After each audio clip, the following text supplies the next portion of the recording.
It's an honor to be on this stage talking about an issue and a value that is so central to influencing the health of democracies around the world. It is the question of trust. How do democracies get ourselves into this place where our trust in leaders, in institutions, in facts, but especially each other, is at such a low? One major reason is the crisis of nationalism.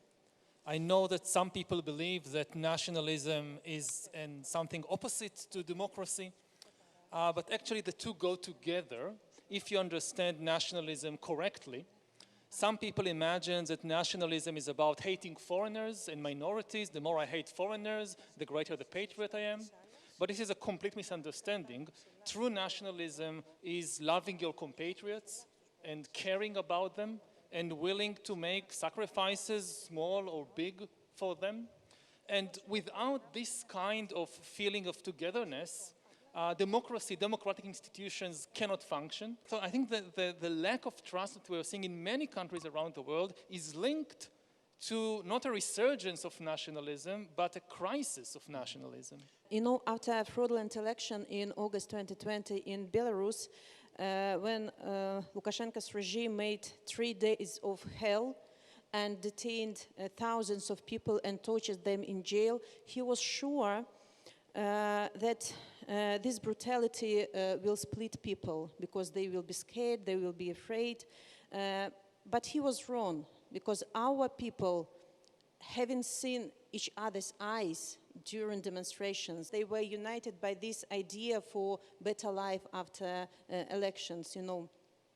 And those people trusted each other. They knew that they have one goal and they have to go to this goal. So the question, who is stronger? People who trust each other and believe in one goal, or who work because they are scared, because of the cruelty. So I'm sure trust will win.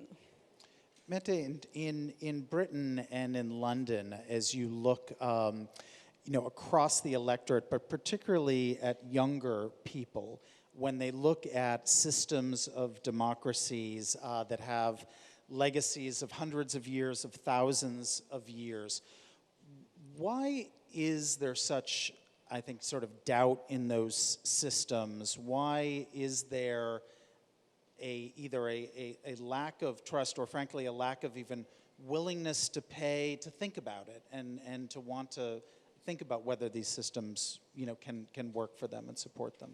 Yeah, I think that's a great question, and what I would say is something, when you look at the COVID-19 pandemic and the inequalities that is exposed and amplified in our society, I think sometimes we all need to sit here and reflect, are we actually surprised that people don't trust their political institutions or their politicians? Because, one of the things that have been quite apparent is obviously that there's so many people who've been left behind in society, and there isn't no political vision which is offering something for them. So it's almost like, well, how do you kind of bring those two things together? And the problem is whether they see traditional forms of politics as a vehicle to address the issues that they care about. And partly the reason why they don't is, one, because politics isn't representative of society. And of course, the other thing that doesn't help, and my last remark is just, politicians for years and years and years have been promising things but haven't been delivering. So of course, as a young person, you're looking at that and thinking, well, why on earth am I going to trust these people? One thing that is very exciting is that while there is a crisis of trust, I have never seen in my 2 decades of covering politics so much passion and enthusiasm among young people for, lack of a better word, for politics, for a belief that if they involve themselves in a process in some way, that change may be possible. One way to look at it is that in general, when more people and more issues enter the system, it becomes more complicated, more chaotic.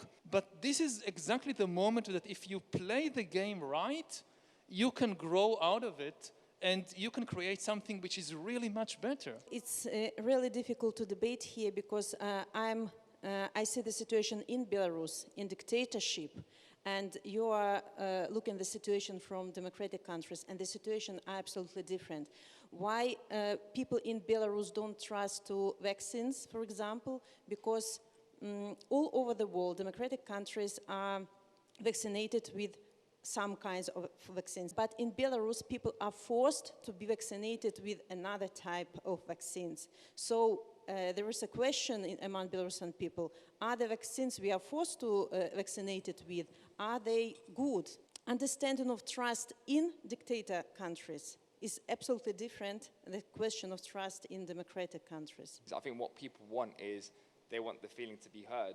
You know, even if we can't solve someone's issue, that they have the opportunity to tell us their problem. When we talk about transparency, it's not just about the leader, it's about the system that we create that allows the opportunity for people's voices to be heard. If there is trust in your government, you will never doubt if elections are fraudulent or they are fair.